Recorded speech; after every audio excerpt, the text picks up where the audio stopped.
Barak the Yahweh, Barak the Yahweh Shai, Barak the Yahweh, Barak the Yahweh Shai, Barak the Yahweh, Barak the Yahweh Shai. All praises unto Yahweh Hashem Yahweh Shai, Waha Rokah Kadash. Double honors to the apostles of Great Millstone. Honest you brothers that be pushing this truth in sincerity throughout the four corners of the earth. This is going to be a relatively short video going into Bible basics. This will be one of hopefully an installment of videos. Okay, a playlist, if you will, of videos. And Lord's will, I'll put it within my videos as a playlist, so you can watch these basics and know how, what certain key topics within the scriptures mean. Okay, and in knowing what certain key topics within the scriptures mean, you'll have a better understanding of what greater, more difficult things within the scriptures mean. Okay, so this first installment is going into the word sin.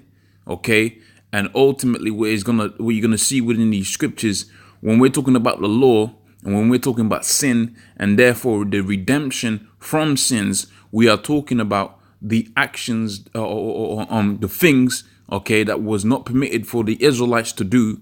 And the Most High had a particular judgment for that, which was going into slavery, okay, which was us losing our heritage, which was us being the last hired, first fired, okay, which was us not in having any ease amidst these nations, okay, and the redemption from that hell that we were catching. Because when you look at Venezuela right now, them people are catching hell, okay. When you're looking at the Mexicans right now, them people are catching hell. When you look at the Negroes out there within America, okay, feeding off of that GMO food, okay, listening to that rap, hip hop crap, okay, listening to that, and watching all of that homosexual BS on TV, they're totally destroyed.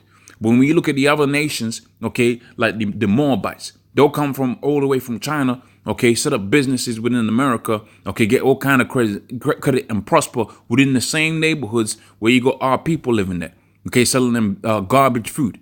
Okay, when you look at the schools that these different nations, these different heathen nations go to, these are different schools that they go to.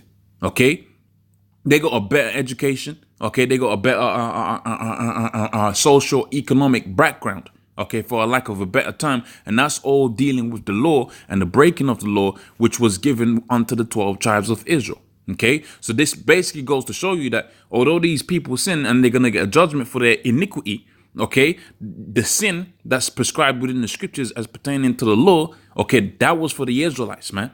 Okay, and the judgment of that was gonna go on to the Israelites. Okay, so it says, whoso committeth sin transgresseth the law, for sin is the transgression of the law.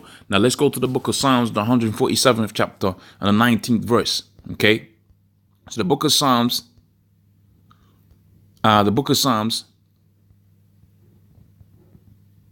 okay, 147 and 19.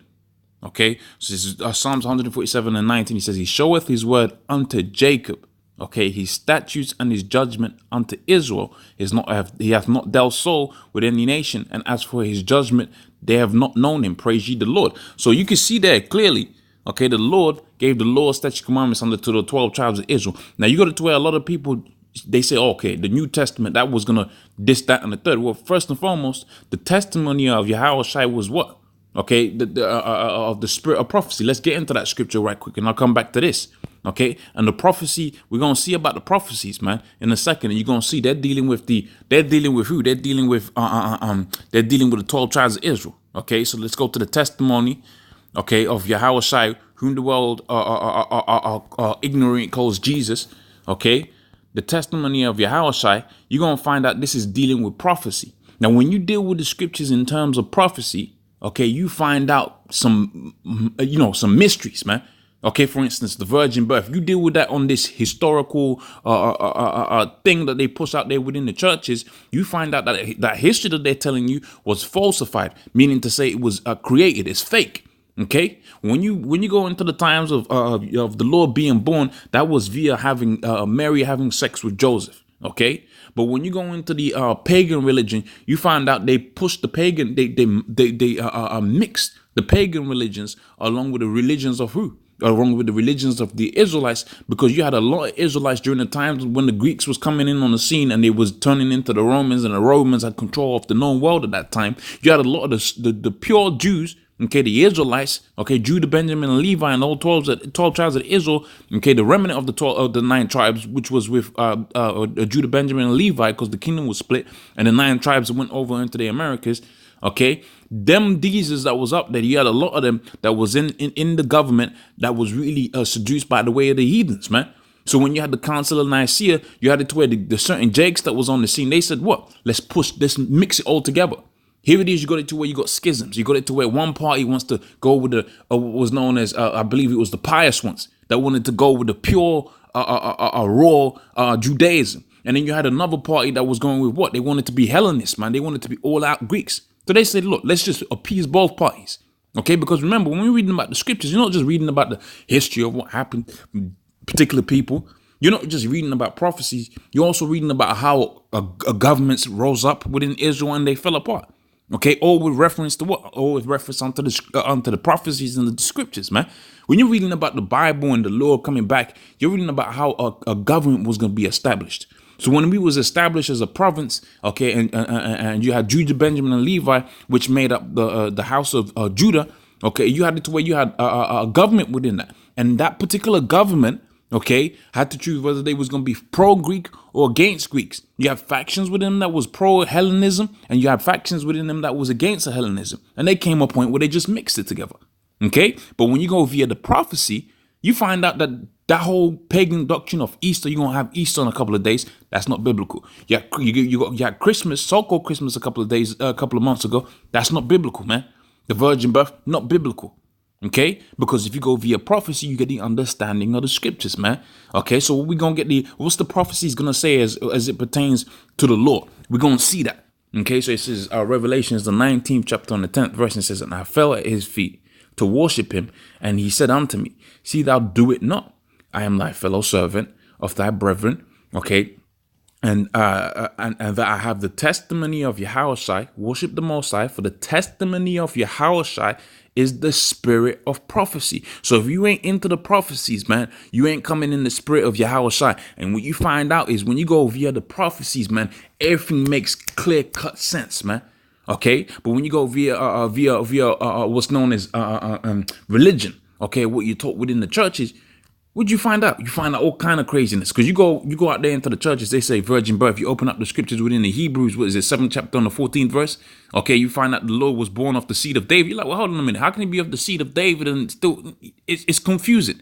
But when you go via prophecy, it's clean cut. So let's find out what the prophecies means, okay, as it pertains unto the law, okay, and sin and transgression, okay, for finding fault with them. Finding fault with who? With everybody?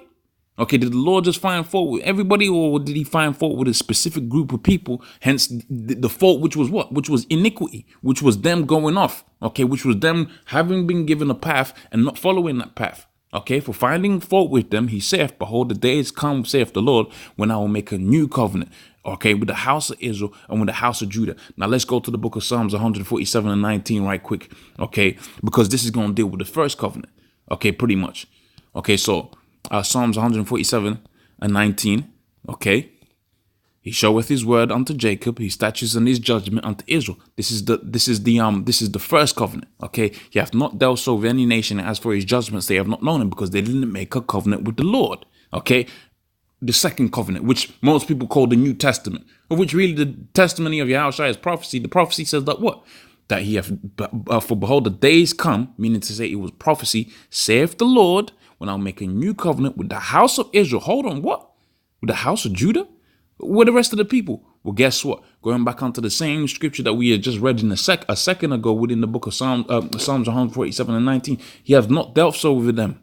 Okay, so as for iniquity and as for the redemption of sin, okay, and the redemption back onto being back onto the Lord, it didn't pertain to them, man. It wasn't for them because they was never in the first place.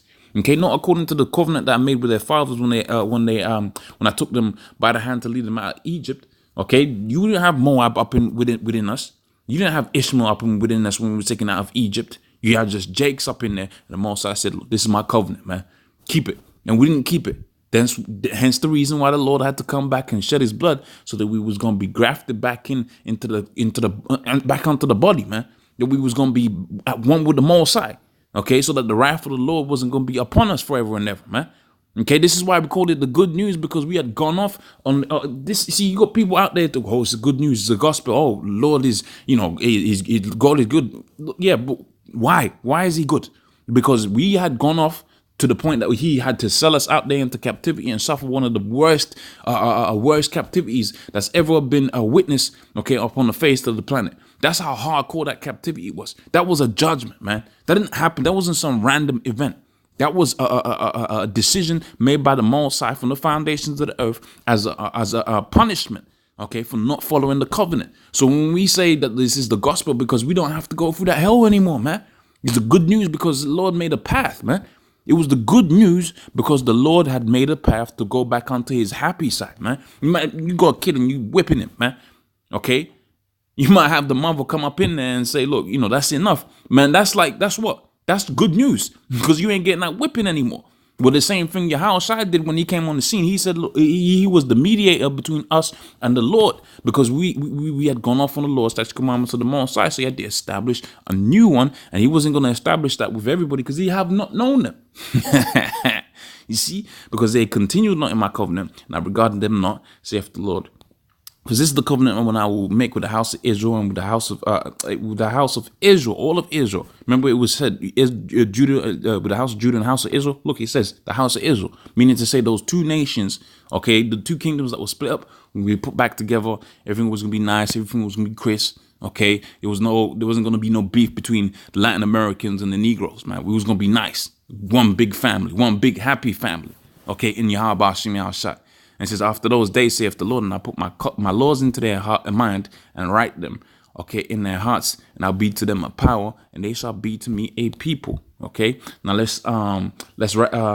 pretty much, most of the points is here.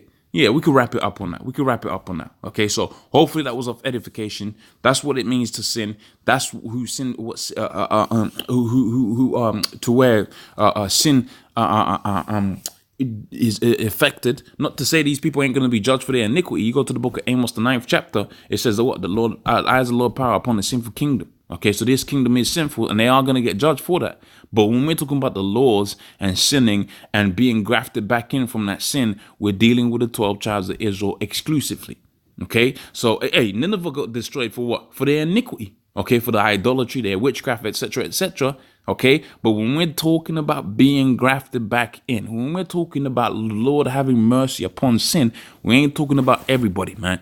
We're talking about the 12 tribes of Israel, or who are going to have it to where these nations, after they fell, once Babylon destroyed, which is America, okay, but for the iniquity that was in America, well, guess what? Who's going to have to keep those nations in order so they don't keep getting destroyed? It's going to be those same 12 tribes of Israel, man.